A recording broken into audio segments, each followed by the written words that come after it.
Put on your flashlights, make some noise! Thank you for this wonderful welcome in Pune.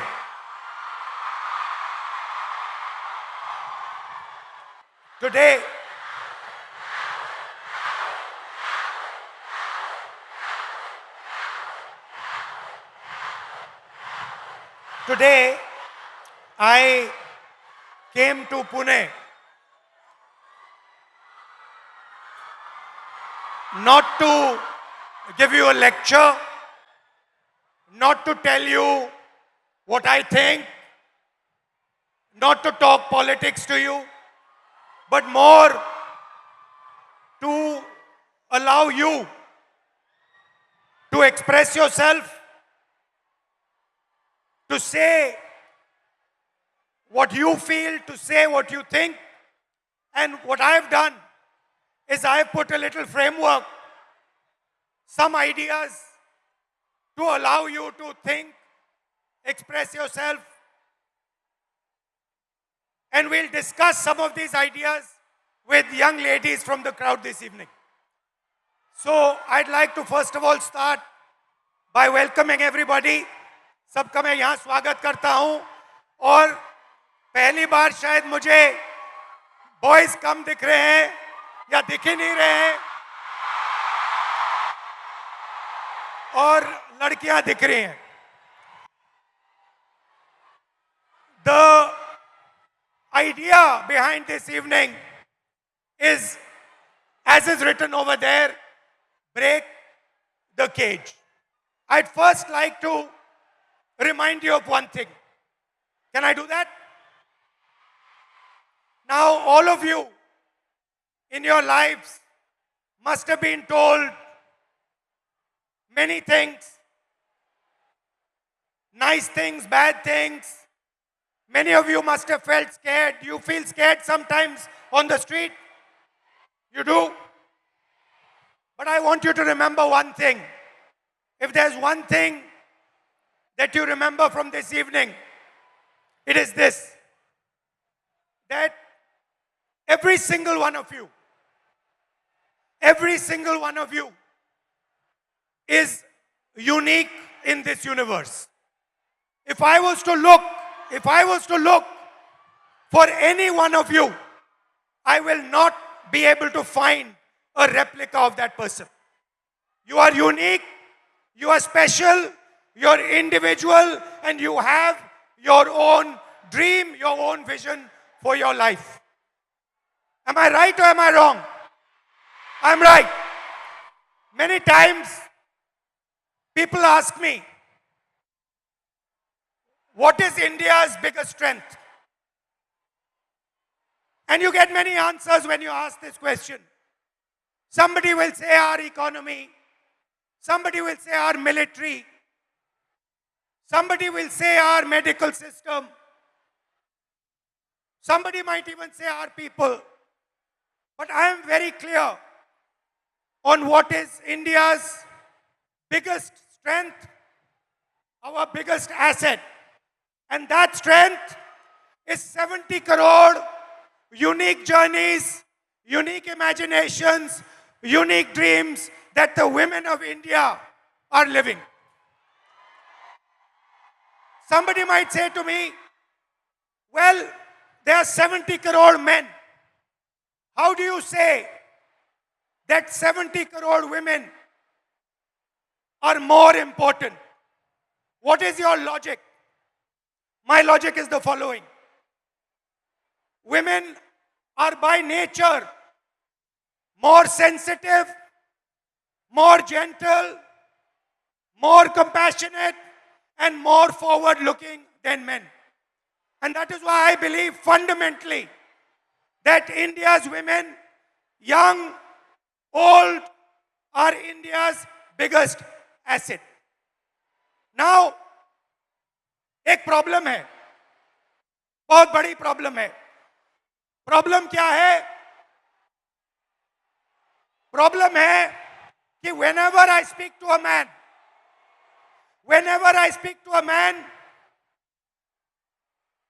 women are put in 3 boxes.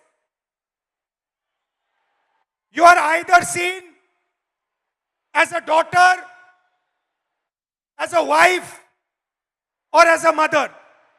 Now, there is nothing wrong with being seen as a wife, daughter, or mother. Nothing wrong with it. But this cannot be your only identity. It cannot be that we have brilliant women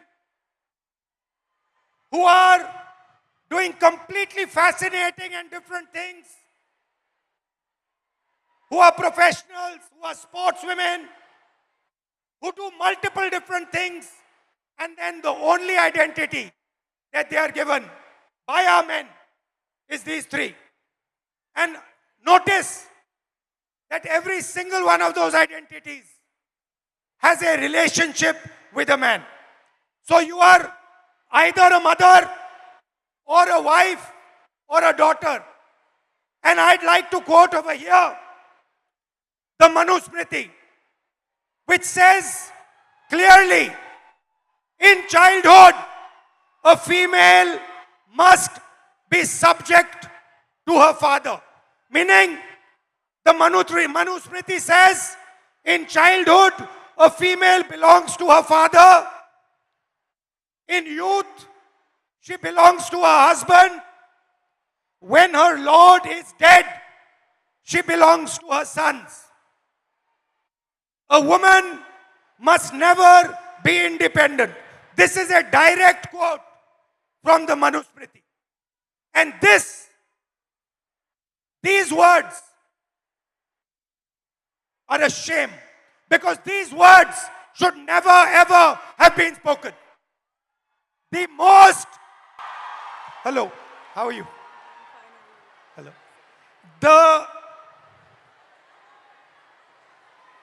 The biggest strength of this country is the fact that our women should be independent, should stand for themselves, should believe in themselves. You belong to nobody.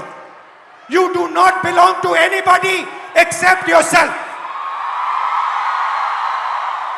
You have a relationship with your father. You have a relationship with your brother. You have a relationship with your husband. You have a relationship with your son. But you do not belong to them. You belong to yourself. And I'd like to listen to you. Hello, थोड़ा आपका opinion सुनना है. थोड़ा परिचय कीजिए अपना. Yes. Hello, I am Advocate Rama Prasad Zavre. I have recently graduated.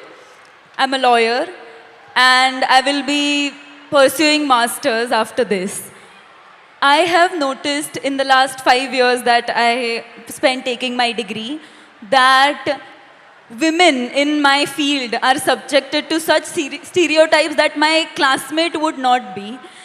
They are given opportunities, networking opportunities, and even cases being handed to them only because they are men and they don't have a family. It doesn't matter if they stay home or not.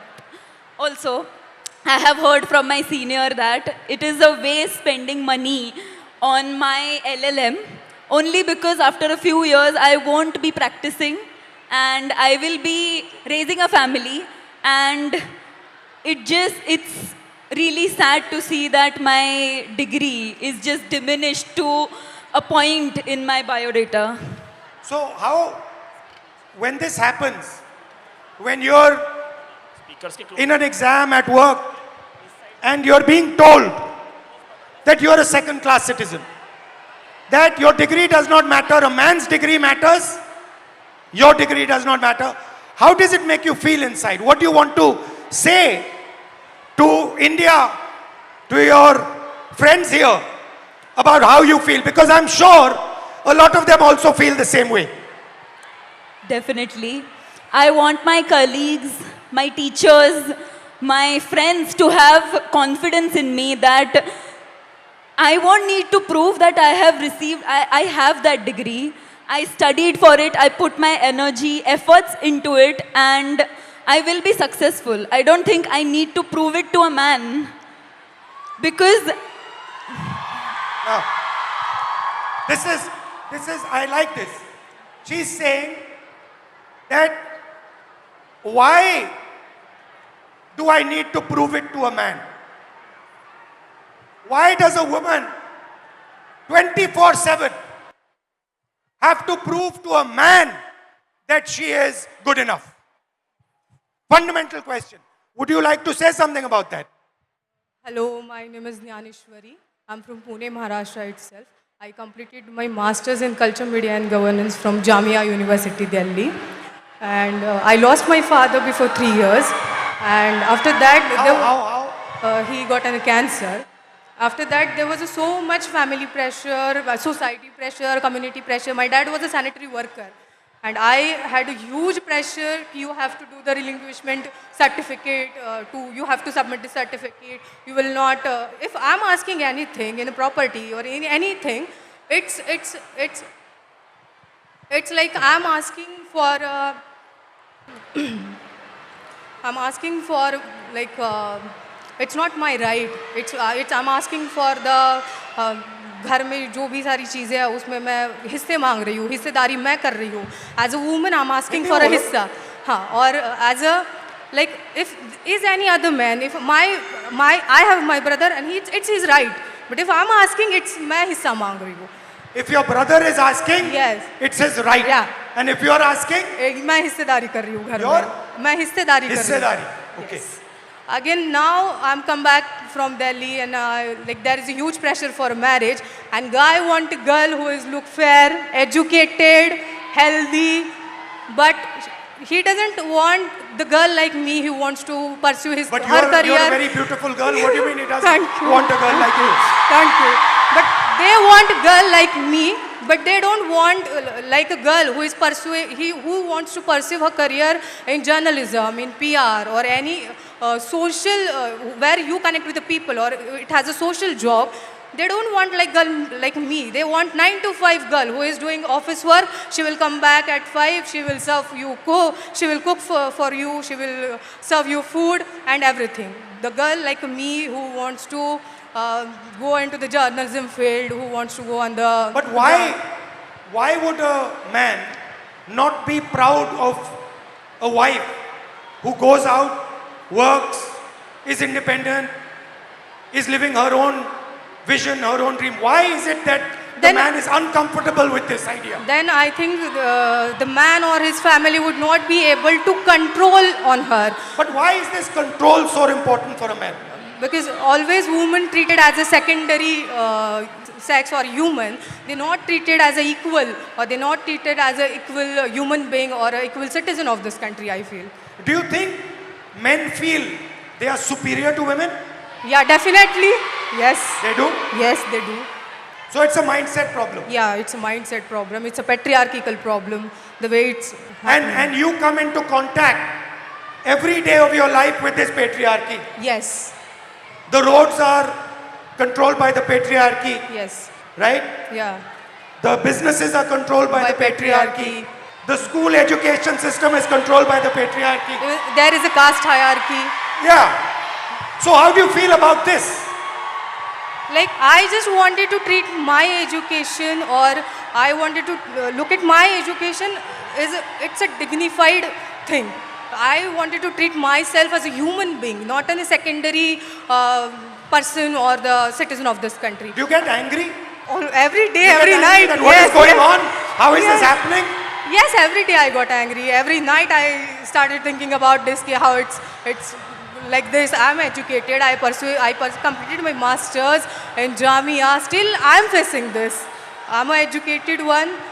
Still, I have to face this every day, every night, in every table conversation. It's every time. It's like, oh, you are the girl. You will You get. are? You are a girl. You will get everything. It's not about, oh, okay, you are educated, you have your own dreams, you have your own ideology, you can think, you have your own thoughts. It's not never like this. It's always like you are a girl, you are good looking, so any man will get married to you and you will have a good life. Right. Yeah. Well, thank you. Yes. Thank you. Nice to meet you. Thank you so much. Thank you, sir.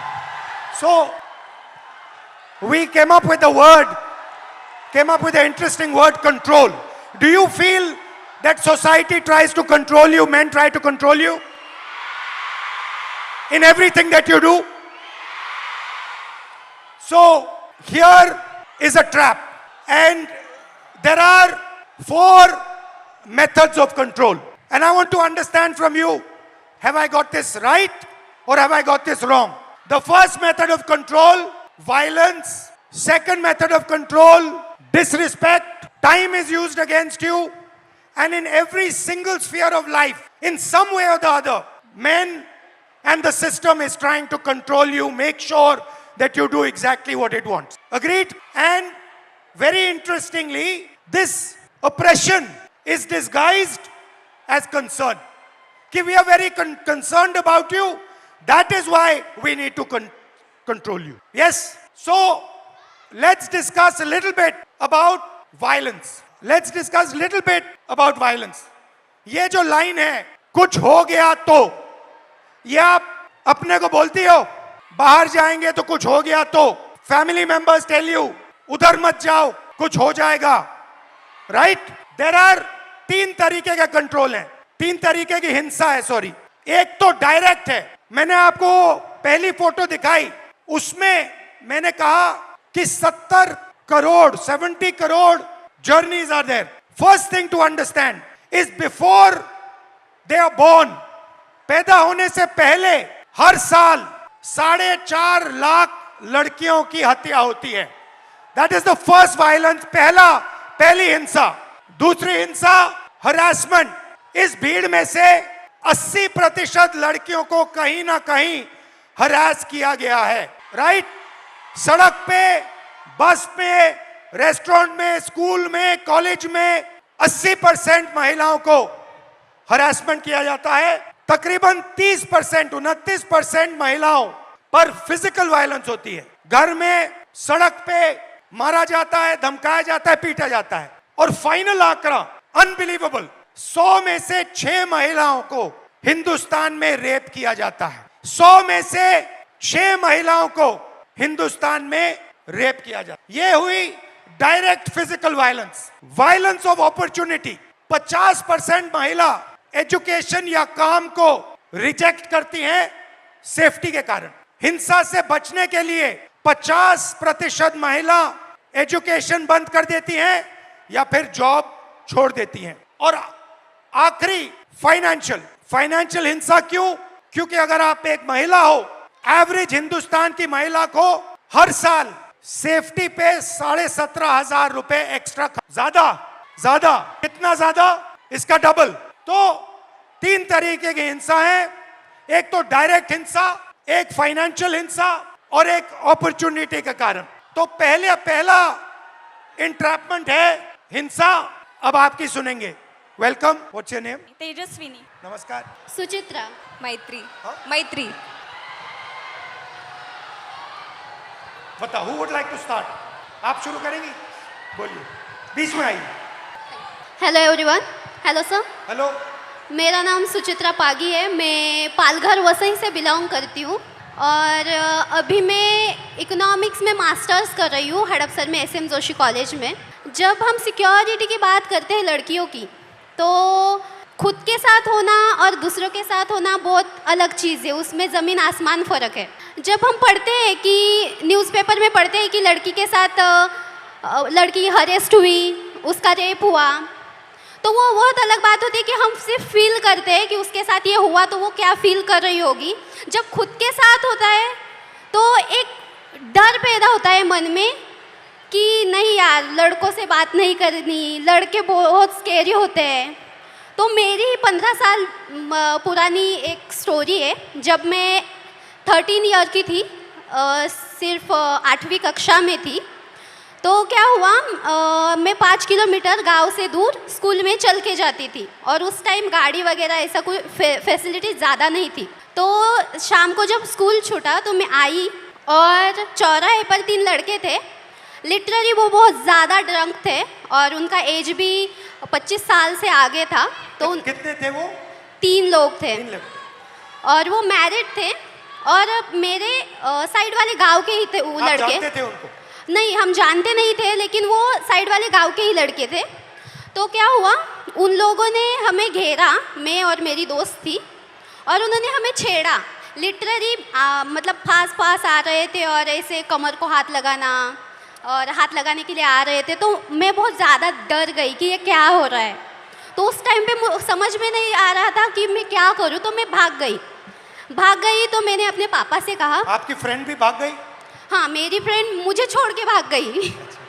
तो क्या हुआ, मैंने अपने पापा से कहा कि पापा मेरे साथ ऐसा ऐसा हुआ। तो वो हमारे साइड वाले गांव के लड़के थे।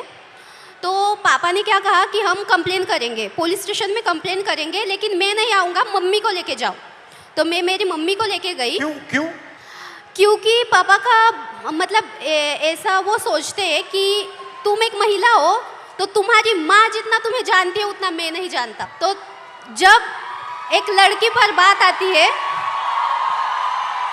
तब पापा भी माँ को आगे रखते हैं। तो हम पुलिस स्टेशन गए और कंप्लेन की और उनको शिक्षा मिली, उनको बहुत मारा गया, पीटा गया। उनको मारा? हाँ, उन लड़कों को मारा गया, पीटा गया। उसके बाद ना कि मेरे घर वाले, मेरा पूरा गांव मेरे अपोजिट खड़ा हुआ कि ये लड़की है और इसके साथ ऐसा ऐसा हुआ है, तो इसे पढ़ाओ मत, इसे घर में रखो और पढ़ाओ मत, क्योंकि इज्जत चली गई।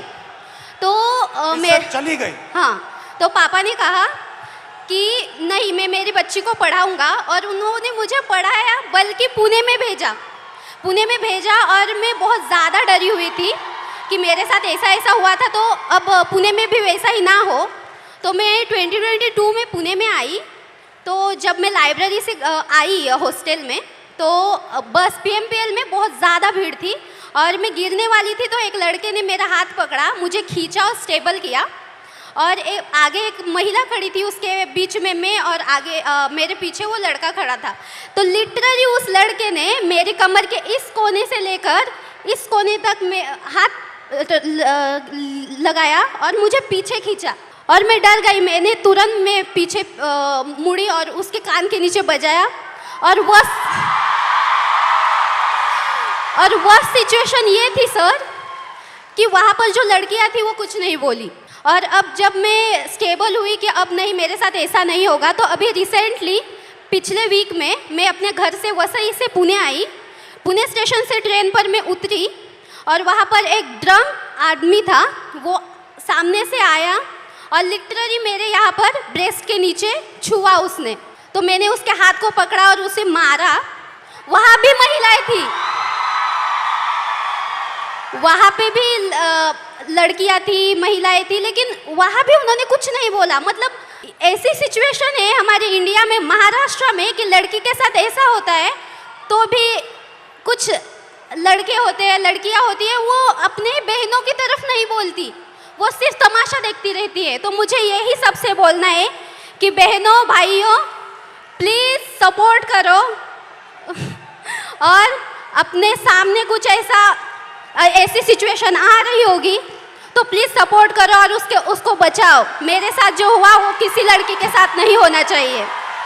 और मैं बताना चाहूँगी सर कि अभी जो मेरे साथ जो इंसिडेंट्स हुए, तो मैं बहुत ज़्यादा डरती हूँ लड़कों से। मेरे मन में एक डर बैठा हुआ है कि लड़के सब ऐसे ही होते हैं, लेकिन आई एम सॉरी टू से, बट सारे लड़के ऐसे नहीं होते ना। Thank you. मेरा नाम तेजस्विनी है। मैं फैशन टेक्नोलॉजी में मास्टर कर रही हूँ, अभी 2nd ईयर में हूँ। मैं एक छोटे से गांव से आती हूँ। हम 4 बहनें हैं और एक छोटा भाई है। मैं आफ्टर 10 जब पुणे आई तो बेसिक तक का एजुकेशन है वो पूरा किया। कुछ रिश्तेदार, घर वाले, मेरी सिस्टर्स की सपोर्ट के बेसिस पे। पर आफ्टर दैट मैं आगे पढ़ना चाहती थी, तो मेरे घर वाले बोले कि अगर तुम्हें पढ़ना है तो अब शादी कर लो और पति के घर जाके जो करना है वो कर लो। देन आई डिसाइडेड कि नहीं, मैं नौकरी करूँगी और पढ़ूँगी। तो अभी 5 साल से मैं नौकरी कर रही हूँ और साथ में पढ़ाई कर रही हूँ। मेरे कुछ मतलब इस स्ट्रगल में मेरे कुछ दोस्तों ने मुझे साइकिल खरीद के दी, तो ये सब मैनेज करते मैं जब साइकिल से ट्रैवल करती हूँ तो मतलब इतना आम हुआ है, इतना नॉर्मलाइज हुआ है कि कोई भी आके कट मार के चला जाता है या फिर कमेंट पास करके चला जाता है या कुछ गाना गाता है जो सेक्सी सॉन्ग हम बोलते हैं वो कर देता है।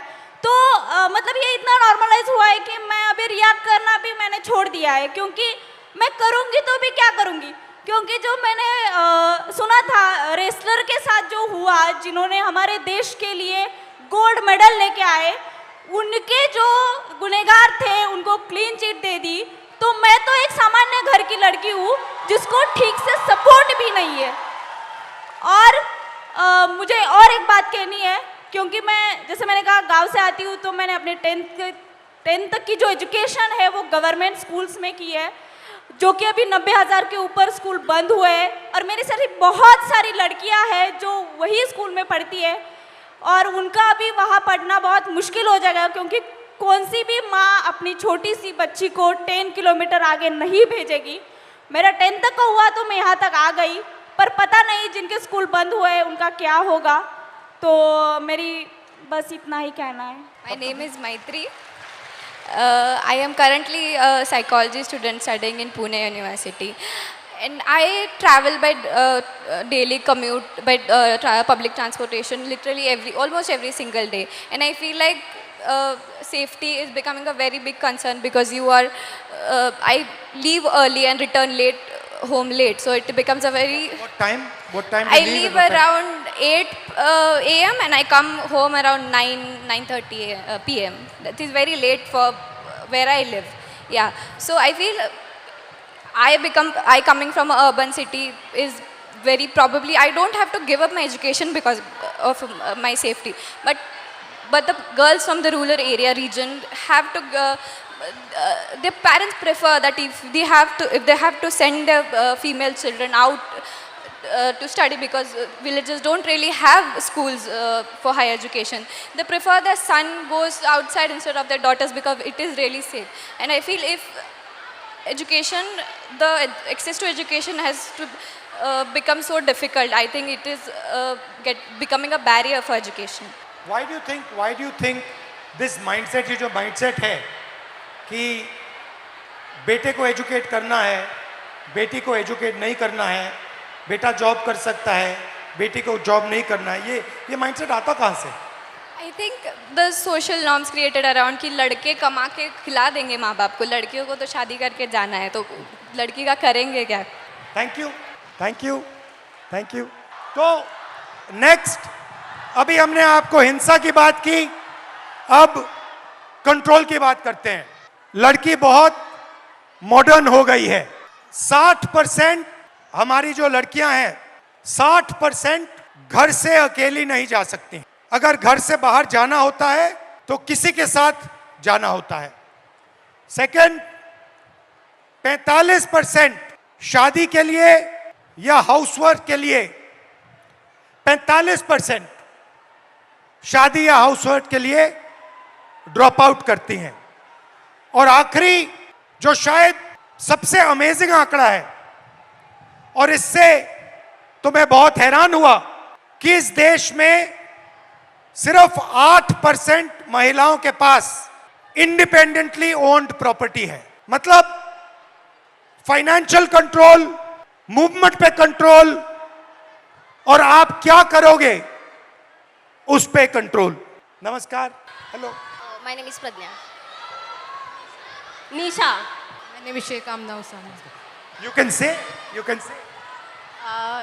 What? Yeah, I'm a translator. I'm Anushka, and my name is Anushka, and I'm translator for Nisha. Yeah. So, कौन शुरू करेगा? आप करेंगे? बोलिए। So, नमस्ते कंट्रोल, सर। आपको कंट्रोल कैसे किया जाता है? फाइनेंशियली कंट्रोल कैसे किया जाता है? मूवमेंट में कंट्रोल कैसे किया जाता है? So, namaste sir and hello everyone. My name is Pradnya Kumar Gawande and I am the student of YSY BSc Cyber and Digital Science. So sir, हम सब समझ रहे हैं या फिर ऐसा बोल रहे हैं कि पूरा जो वर्ल्ड है अभी AI पर डिपेंड है और साइबर सिक्योरिटी पर डिपेंड है। तो मुझे पहले से ही साइबर सिक्योरिटी ये कोर्स करना था, बट ये कोर्स गवर्नमेंट कॉलेजेस में अवेलेबल नहीं है और पुणे के रेपुटेड कॉलेज की फ़ीस अराउंड 3 लाख मतलब एनुअल फ़ीस है सर ये, जो कि मैं अफोर्ड नहीं कर सकती। मेरे पापा ड्राइवर है और मम्मा हाउसवाइफ है मेरी, मुझे एक छोटी बहन भी है और इसके अलावा मैं बच्चों को इवनिंग ट्यूशन्स वगैरह पढ़ाती हूँ। क्लिनिक में एज अ रिसेप्शनिस्ट में काम करती हूँ, जिससे मेरा ट्रैवलिंग वगैरह मैनेज हो जाता है। तो मैंने मेरा डिसीजन चेंज करके दूसरे कॉलेज में एडमिशन लिया, जहाँ पे मुझे साइबर सिक्योरिटी स्कॉलरशिप के साथ नहीं मिल रहा था। तो मैंने दूसरा कोर्स ले लिया, cyber and digital science. So sir, मैं क्विक हिल फाउंडेशन की तरफ से साइबर अवेयरनेस करती हूँ, और मुझे बच्चों की प्रॉब्लम्स ये समझ आ रही है, महिलाओं की प्रॉब्लम्स ये समझ में आ रही है कि एआई के द्वारा उनके फ़ोटोज़ बहुत अश्लील मतलब वे से एडिट करके उनको डिमांड की जा रही है कि अगर आप मुझे इतने इतने पैसे नहीं दोगे तो मैं आपके फ़ोटोज़ सोशल मीडिया पर डाल दूँगा।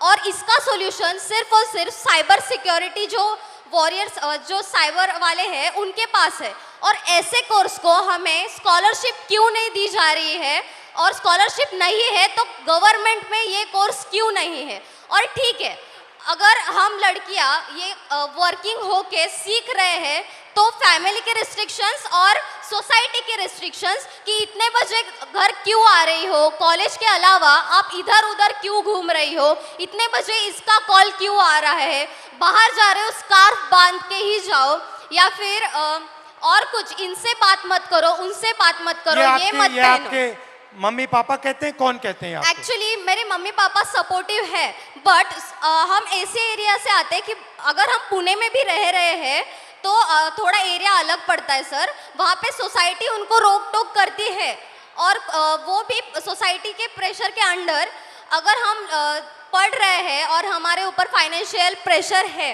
तो हम करियर पर या फिर हमारे जो स्टडीज़ पर कैसे फोकस कर सकते हैं। और दूसरी बात ये है कि अगर हम काम कर रहे हैं तो हमें ये सब रेस्ट्रिक्शंस, ठीक है, अगर मैंने माना कि ये हमारे सेफ्टी के लिए है, बट ये तो डायरेक्टली हमारे फ्रीडम पर वार हो रहा है। मैं नहीं चाहती कि मुझे एक स्पेशल फेवर वगैरह मिले, बस मुझे एक फेयर चांस चाहिए सीखने का और खुद के पैरों पर खड़े होने का। Very that's it, good. Thank you sir. Thank you. मेरा नाम शेख आमना उसामा है। मैं SY BA में हूँ, पॉलिटिकल साइंस है मेरा मेजर सब्जेक्ट। मैं भिवंडी से आती हूँ, और मैंने देखा है भिवंडी में नॉट ऑल बट कुछ पेरेंट्स तो ऐसे हैं जो सिर्फ अपनी बच्चियों को इस वजह से नहीं पढ़ा रहे क्योंकि वो लड़कियाँ हैं। उनको यही बोला जाता है कि अरे तू लड़की है, पढ़कर क्या करेंगी। उनको ऐसा लगता है कि ये पढ़ेंगी तो ये इकोनॉमिकली इंडिपेंडेंट हो जाएंगी, और वो उनको इकोनॉमिकली डिपेंडेंट रखना चाहते हैं because they want to enjoy the patriarchy और कंट्रोल ओवर देम। उसके अलावा सेकंड थिंग ये कि my parents are very supportive. उन्होंने इतना कुछ होने के बाद भी मुझे बहुत सपोर्ट किया है और पुणे पढ़ने के लिए भेजा। पुणे में मैं एक UPSC एस्पिरेंट हूँ, तो मुझे क्लासेस जाने के लिए, कोचिंग क्लासेस जाने के लिए मैं पब्लिक ट्रांसपोर्ट का यूज़ करती हूँ। पब्लिक ट्रांसपोर्ट में भी लड़कियाँ इतना अनसेफ फील करती है कि कभी कभी ऐसा होता है कि अगर आप बस में चढ़ो और कोई आदमी के पास एक सीट खाली है बस की, तो आपको 10 मरतबा सोचना पड़ता है कि मैं बैठूं या मत बैठूं, मैं रुकूं कि कोई महिला के बाजू में सीट खाली हो जाएंगी, मैं उधर जाके बैठूं। तो ये सीट मिलने के बाद भी बैठने के लिए 10 मरतबा सोचना पड़ता है। सेकेंड थिंग, जब हम देखते हैं कि बस बहुत ज़्यादा फुल है, हद से ज़्यादा रश हो गया है, तो भी सोचना पड़ता है कि अरे जाए या मत जाए, कोई छेड़ देगा, कोई बैग टच कर लेगा, तो ये एक टेंशन रहता है। इसका अपोजिट, अगर बस पूरी खाली है तो भी जाने से डर लगता है। मतलब आपको क्या करना है, आपको भरी हुई बस में चढ़ना नहीं है, आपको खाली बस में चढ़ना नहीं। मतलब हमने पब्लिक ट्रांसपोर्ट को भी ऐसा बना दिया है ना कि गर्ल्स को सेफ फील ही नहीं होता है। तो मैं गर्ल्स से भी और बॉयज़ से भी कहना चाहूँगी कि अगर आपकी वजह से लड़कियाँ अनसेफ फील कर रही है तो आप ही का काम है कि उनको सेफ भी फील कराए। अगर किसी के साथ ये होता हुआ देखें तो प्लीज़ उसके अगेंस्ट में आवाज़ उठाए, एक दूसरे को सपोर्ट करें, बिकॉज हम ये नहीं चाहते कि हमें बहुत ज़्यादा अपॉर्चुनिटी चाहिए, बट जितना हमारा राइट है इक्वल अपॉर्चुनिटी हम भी डिजर्व करते हैं। हेलो राहुल जी, मैं आपको सबसे पहले बताना चाहूँगी कि मैं सुबह से मुझे बहुत बुखार है, लेकिन उसके आगे की बात ये है कि मैं जो मांजरी में पिछले 10 दिनों से भूख हड़ताल चल रहा है, जो मेरे भाई बहन जो अनशन पर बैठे हैं वहाँ से मैं आई हूँ। तो मुझे कहाँ बैठे हैं? मांजरी में, पुणे में ही। अच्छा, और क्या कारण क्या है? जो हमारी मांगे है वो इसमें लाए हैं, मैं आपको आगे देने बोलो वाली बोलो थी। बोलो। तो हमारी मांग है कि हमें शिक्षा चाहिए और मैं आपको मराठी में समझाऊंगी ताकि मैं जो ताकि मेरी बात है वो अकेली निशा की नहीं है, वो सब ट्राइबल स्टूडेंट की है, पूरे देश की है, पूरे महाराष्ट्र की है। इसलिए मैं आपको मराठी में बात करके बताऊंगी। जो आम्ही जे उपोषणासाठी बसलेलो आहोत, आमचे भाऊ आणि त्याच्यामध्ये आमच्या 2 बहिणी देखील बसलेल्या आहेत आणि त्यातलीच एका बहिणीची तब्येत खूप नाजूक झाली, तिला आज हॉस्पिटलमध्ये नेलंय आणि हे सगळं असताना देखील जेव्हा आमचे प्रतिनिधी मंत्रालयामध्ये गेले तर तेव्हा जे आमचे जे आदिवासी विकास विभागाचे मंत्री आहेत ते काय बोलले असतील तुम्हाला सांगितलं तर तुमच्या अंगावर काटा येईल। ते म्हणतात सॉरी मी याच्यावर काही करू शकत नाही, हे सीएमच्या हातात आहे। मग तुम्ही जर आदिवासी विद्यार्थ्यांच्या विकासासाठी तिथं बसलेत तर तुम्ही जर तिथं आमच्या विकासासाठी बसलेत आणि तुम्ही जर आमचा विकास साधू शकत नाही तर तुमचा तिथं बसण्याचा अधिकार नाही, हे मी आज ठणकावून सांगते। आणि दुसरी गोष्ट म्हणजे मी अजून एक सांगेल की ज्या आमच्या भागामध्ये ज्या आश्रमशाळा असतात तिथं जे सेंट्रल किचन पद्धत लागू केली, जसं की एका ठिकाणी जेवण बनणार आणि ते 70-80 किलोमीटर लांब घेऊन जाणार आणि त्यामुळे ते जेवण खराब होतं, त्यामुळे विषबाधा होते आणि विद्यार्थी आत्ताच एक गोष्ट झाली गडचिरोलीमध्ये, कारण आदिवासी ज्या आश्रमशाळा आहेत त्याच्यामध्ये बेडची सुविधा नाही आहे, पिण्याचं पाणी देखील नाही आहे। त्याच कारणामुळे गडचिरोलीमध्ये विद्यार्थ्यांनी झोपेत असताना त्यांना मण्यार सापाने दंश करून 3 विद्यार्थी मेले आणि 3 विद्यार्थी अजूनही हॉस्पिटलमध्ये आहेत। तर आमची मागणी अशी आहे की त्या विद्यार्थ्यांच्या पालकांना ॲटलिस्ट 1 कोटीची तरी मदत करा आणि ह्या सरकारने त्यांची मदत 4 लाखांवर मोजलेली आहे। तसंच आमचं त्यांना एक म्हणजे मागणं आहे की ज्या आमच्या आदिवासी विद्यार्थिनी असतात, तुम्ही जर पाहिलं ते जे आदिवासी हॉस्टेल आहेत ते जे शहरं आहेत जसं की पुणे मुंबई, तर जे पुण्याचा जो सेंट्रल भाग आहे तिथं नाही आहेत, मांजरी कोंढवा, और इस वजह से जो हमारा शिक्षण है, हम जो पढ़ते वो पढ़ाने के लिए टाइम ही नहीं रहता क्योंकि 4-4 घंटे हमें वहाँ जाने आने में ही लगते। तर ह्या सगळ्या मागण्या घेऊन आम्ही मागच्या 10 दिवसापासून उपोषणासाठी बसलोय। तर माझी तुम्हाला विनंती आहे की मी तुम्हाला जे आता निवेदन दिलं आहे त्याचा विचार करून तुम्ही आमच्या आदिवासी विद्यार्थ्यांसाठी काहीतरी करून आमच्या मागण्या सोडवण्याचा प्रयत्न कराल। थँक्यू। तो बताओ ओके, इन्होंने अपने कुछ मुद्दे आपके लिए लाए हैं। तो पहला पॉइंट ये है कि आदिवासी कम्युनिटी से वो बिलोंग करती है और आदिवासी डिमांड्स के लिए आ जाओ इनके काफ़ी भाई बहन सारे उपोषण पे पिछले 10 दिनों से पुणे में ही बैठे हैं। क्या मेन डिमांड क्या है? इनका डिमांड एक बार मेन डिमांड क्या है? मेन क्या डिमांड जो ट्राइबल जो डिपार्टमेंट है उसने जो जीआर लागू किया है, जैसे कि जो हॉस्टल में नियमावली होगी वो उसमें लिखा है कि हम म्हणजे 13 साल तक ही पढ़ सकते हैं, 13 साल तक ही हम हॉस्टल में रह सकते हैं। और फर्स्ट डिमांड ये है उनकी कि ये जिस ट्राइबल हॉस्टल्स में ये रह रही है वहाँ पे ऐसा रूल है कि वो सिर्फ 30 इयर्स तक ही वहाँ पे रह सकती है। आफ्टर दैट ये सरकारी हॉस्टल है? हाँ, ट्राइबल कम्युनिटी का जो हॉस्टल होता है वो सभी सरकारी होता है। और ये सारी डिमांड्स ये लोग सीएम के पास लेके गए और वहाँ से उन्हें बताया गया कि सॉरी हम कुछ नहीं कर सकते। हाँ, तो उनका कहना है कि फिर अगर आप कुछ नहीं कर सकते हो तो आप बैठे क्यों हो कुर्सी। और आप क्या चाहती हो, किस एज तक उसको करा जाए? ज़्यादातर 35 एज तक भी हम म्हणजे आम्ही जरी आम्हाला 35 वर्षासाठी पण 35 वर्षापर्यंत जरी दिलं तरी ठीक उनको है। 35 इयर्स तक हॉस्टल मिलना चाहिए। 35 इयर्स हो जाएगा तो खुश हो जाओगी?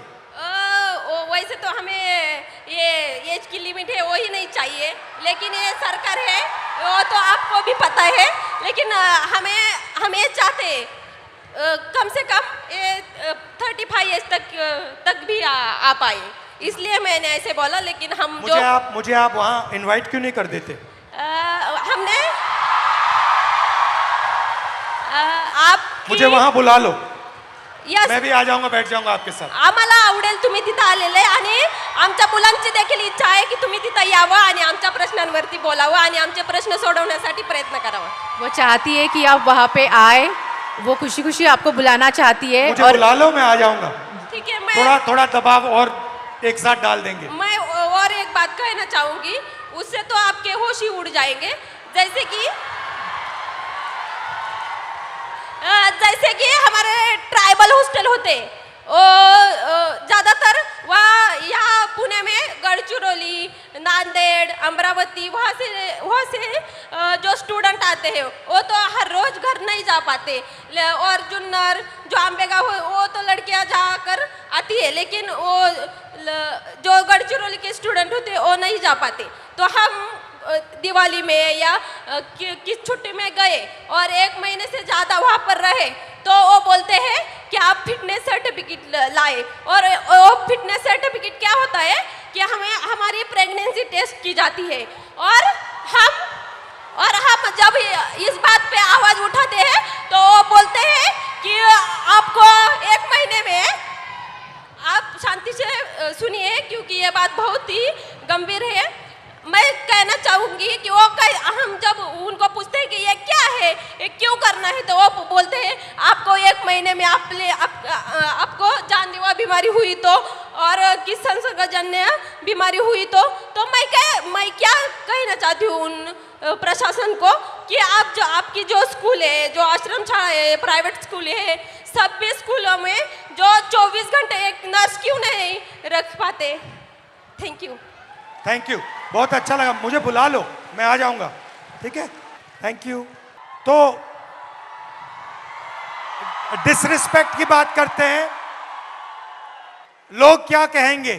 पहली स्लाइड में हमने आपको फिजिकल वायलेंस की बात बताई, रेप की बात बताई, हिंसा की बात बताई, मगर शर्म के कारण 99% of sexual violence cases, rape cases, molestation cases, ये अनरिपोर्टेड जाते हैं.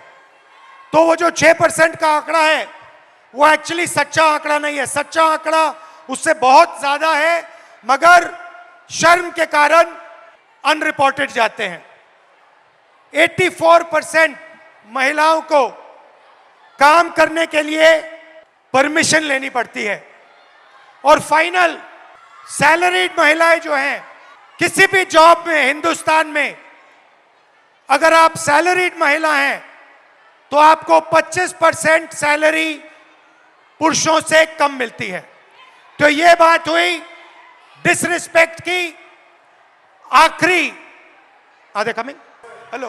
So before we move on, sir, there is someone very, very special who's joining us here today. Okay. And sir, Bhojpuri गानों से पॉलिटिकल सटायर भी करती हैं. Neha Rathore ji is here. So Neha Rathore ji, please join us. Disrespect, आप disrespect की बात करेंगी? जी बिल्कुल. और बिल्कुल डिसरिस्पेक्ट और इज्जत पे हम लोग बात करने आए हैं. तो मैं आप लोगों को बता देना चाहती हूँ, मेरा नाम सर नेहा है, नेहा सिंह राठौर मेरा पूरा नाम है. मैं भोजपुरी में लोकगीत लिखती हूँ, गाती हूँ और मैं सरकार से उन तमाम मुद्दों पर सवाल पूछ लेती हूँ जो सरकार को पसंद नहीं आते और बदले में मुझे ढेर सारी गालियाँ और FIR झेलने पड़ते हैं. ये किस बात की इज्जत है भाई महिलाओं की? डेमोक्रेसी में हम अपने प्रधानमंत्री से सवाल नहीं पूछ सकते हैं तो ये किस बात की इज्जत है? मुझे याद है सर, मैं शादी करके नई नई ससुराल आई थी और मैंने उस दौरान एक गीत गाया था यूपी में काबा, और मेरे पीछे जीप भर भर के पुलिस भेजी जा रही थी. गांव देहात के लोग मेरे हस्बैंड के बारे में, मेरे ससुराल के बारे में बहुत कानाफूसी करते थे कि बताओ कैसी लड़की ब्याह लाया है, पता नहीं कौन सा क्राइम करके आई है, ये पुलिस आ रही है. तो ये किस तरह की इज्जत है? और मैं समझती हूँ कि एक महिला होने के नाते, एक महिला होकर अगर आप समाज में नाम बनाना चाहते हैं या किसी सामाजिक मुद्दे पे मुखर होकर बोलना चाहते हैं, सर ये बहुत कठिन है. पुरुषों की ट्रोलिंग बहुत अलग तरीके से होती है, महिलाओं की ट्रोलिंग बहुत अलग तरीके से होती है. महिलाओं के लिए कुछ नहीं करना है, बस इसका चरित्र खराब है बोल दो, यही बोल दो और इतना काफ़ी है सर. हम हतोत्साहित हो जाते हैं। वो तो अलग बात है कि मैं थोड़ी ज़्यादा ढीठ लड़की हूँ, तो मैं नहीं डरती हूँ। वो सर मुझे गालियाँ दे रहे हैं पिछले 5 सालों से और कहते हैं तुझे पिछले 5 सालों से गालियाँ दे रहे, तू सुधरी नहीं। मैं उनसे बता देना चाहती हूँ कि मैं नहीं सुधरने वाली हूँ। मुझे भी सालों से गाली दे रहे हैं, मैं भी नहीं सुधर रहा हूँ। बिल्कुल बिल्कुल सर। और सर महिलाओं की बात हो रही है, लेकिन एक और चीज़ जो मुझे लगता है इस देश में इस समय अल्पसंख्यकों के खिलाफ एक नैरेटिव सेट करने की कोशिश की जा रही है जो बहुत गलत है। उनकी वतन परस्ती पे बात आ गई है, उन्हें आतंकवादी कहा जाता है, उनके देश प्रेम पर सवाल उठता है। Thank you very much, lovely, शुक्रिया, बहुत अच्छा शुक्रिया मुझे ये मंच देने के लिए, बहुत धन्यवाद sir. Thank you and come and see me sometime. And final ताला, फाइनल कंट्रोल, समय का अब शादी की उम्र हो गई है। Time is weaponised. एवरेज जो महिला है, जो लड़की है 15 से 29 साल की, वो एवरेज घर में 5.5 घंटे काम करती है।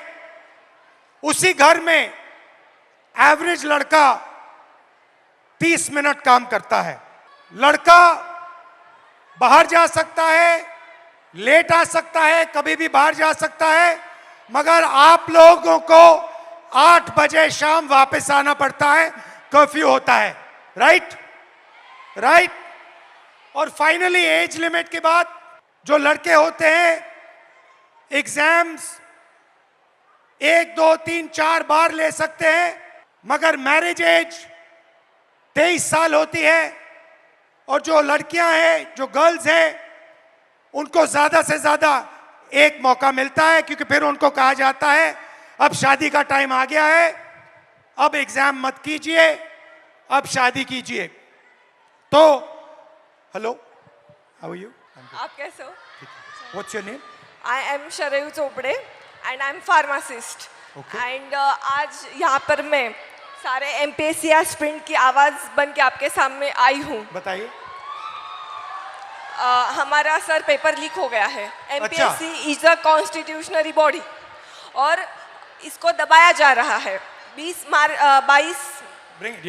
22 मार्च को हमारा एग्जाम हुआ था और 20 मार्च को पेपर लीक हो गया। जब पता चला पेपर लीक हुआ है तो एमपीएससी ने डिनाई कर दिया। फिर एफडीए कमिश्नर और एमपीएससी को खुद जाके हम मिले, ये पूरा वायरल हो गया। तब सिर्फ कंप्लेंट की है, अभी सीआईडी के पास गया है और अभी उसको दबाया जा रहा है। बहुत सारे ऑफिसर्स के नाम आए हैं, बहुत सारे अधिकारियों के नाम आए हैं और इसको सप्रेस किया जा रहा है। We want justice, we want transparency, we want fair examination, because यहाँ पे जितने भी बच्चे हैं वो बहुत दिन रात पढ़ाई करते हैं। Pune is MPSC hub. Maharashtra के कोने कोने से यहाँ पर वो एमपीएससी देने के लिए, अधिकारी बनने के लिए आते हैं। तो जब हुआ तो आपको कैसा लगा? बहुत खराब। हमारा तो दिल टूटा।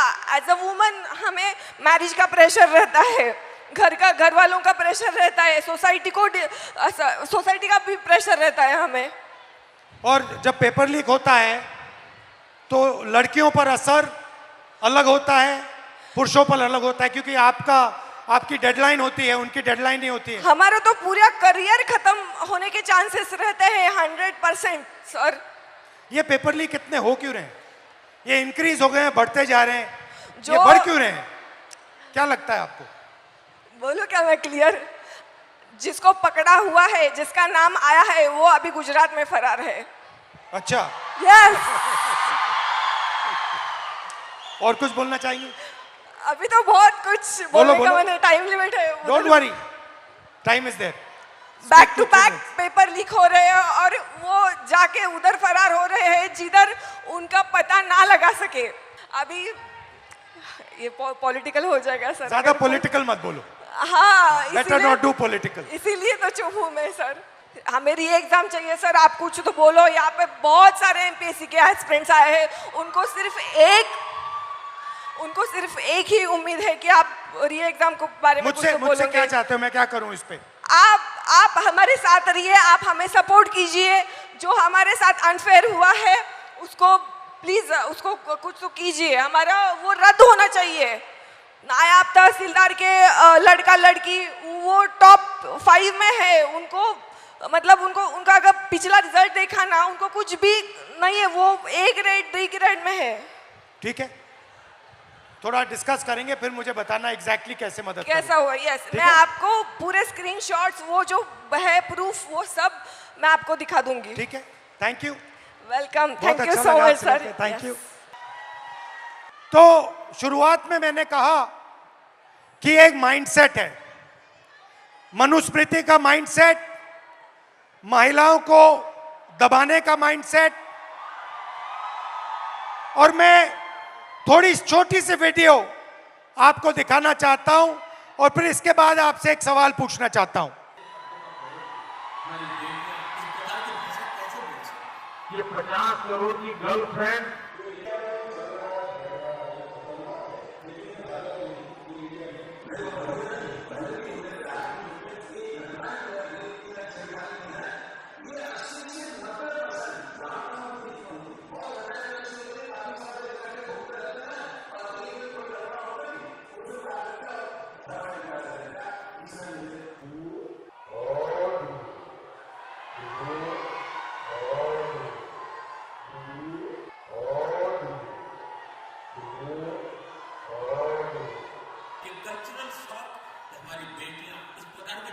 तो मेरा सवाल है और आपसे सवाल है कि जंतर मंतर में गालियां लड़कों ने भी दी और लड़कियों ने भी दी, बट प्रधानमंत्री कह रहे हैं कि गाली देना कल्चरल शॉक लगा हमें, क्योंकि लड़कियों ने गाली दी। लड़के गाली दे तो कोई प्रॉब्लम नहीं है, उनके लिए अलाउड है, मगर अगर लड़की गाली दे तो कल्चरल शॉक है, शोभा नहीं देता। मोहन भागवत जी कहते हैं कि इंडिया में रेप होता है और भारत में रेप नहीं होता है। खट्टर जी कहते हैं कि 80% रेप महिला के कारण होते हैं। तो ये एक माइंडसेट है और ये इस माइंडसेट से लड़ाई चल रही है।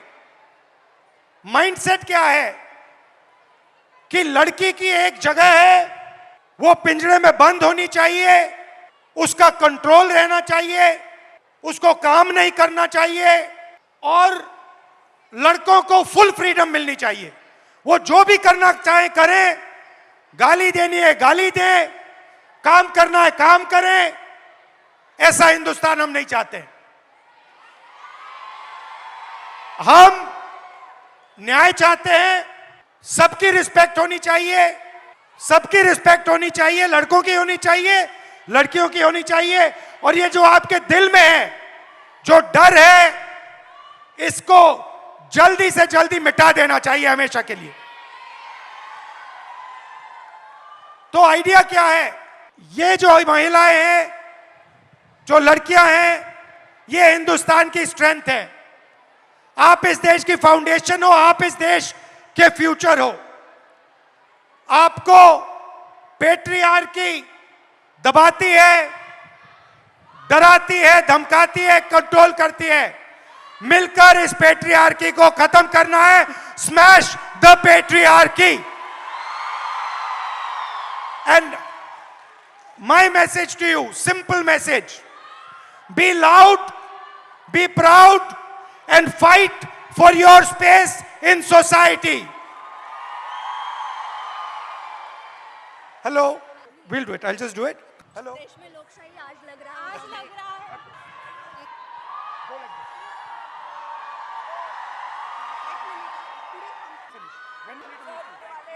हाँ जी एवरीबॉडी, थोड़ी आवाज हो जाए सर के लिए। Come on everybody, let's go. थोड़ी और एनर्जी। पुणे एनर्जी कहाँ है? Yeah. In Marathi saying Pune manje prem. Okay. It means Pune means love. Okay. And I say Pune Manje Prem.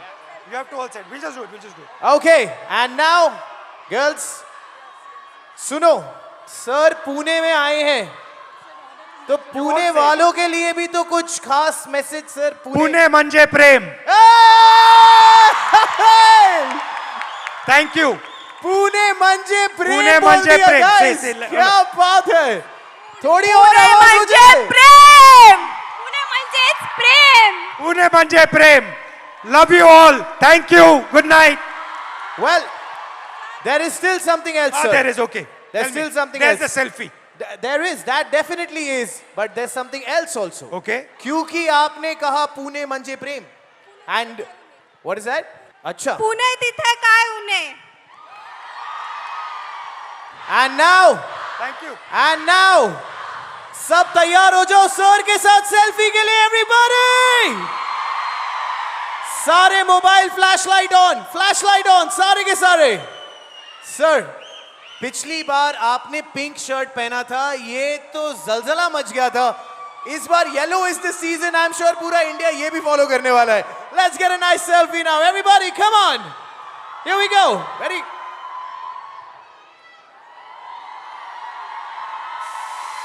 You want to press this button? Only this one. Yes, sir. This one. Yeah. Come on, Pune! Thank you. And on that note, thank you, sir. We truly, truly, truly love you. Thank you. And you are the person we look forward to do anything Thank and you very everything. much. Thank you for being Thank here, you. sir. And thank you everybody. Thank you for a lovely evening. Come. Come. Really? She wants to come. Oh my God. अब तो sir ने कह Why दिया don't the है. other girls also come?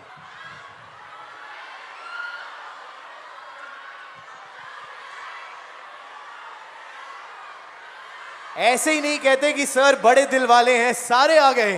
Everyone is here. Come on. We do a selfie. Come. Hi.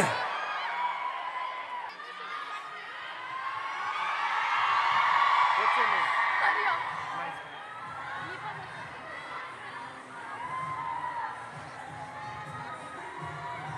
I want to talk to you about many things. I would love to meet you.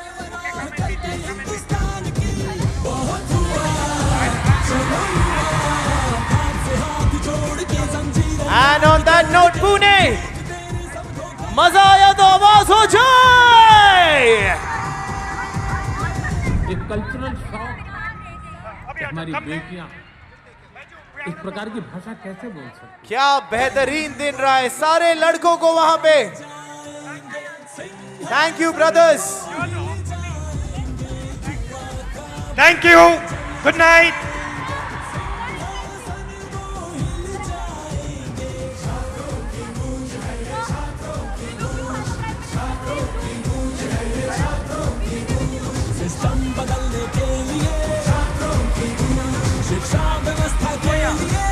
I forgot. Welcome and love you to the boys also. Good night. Thank you.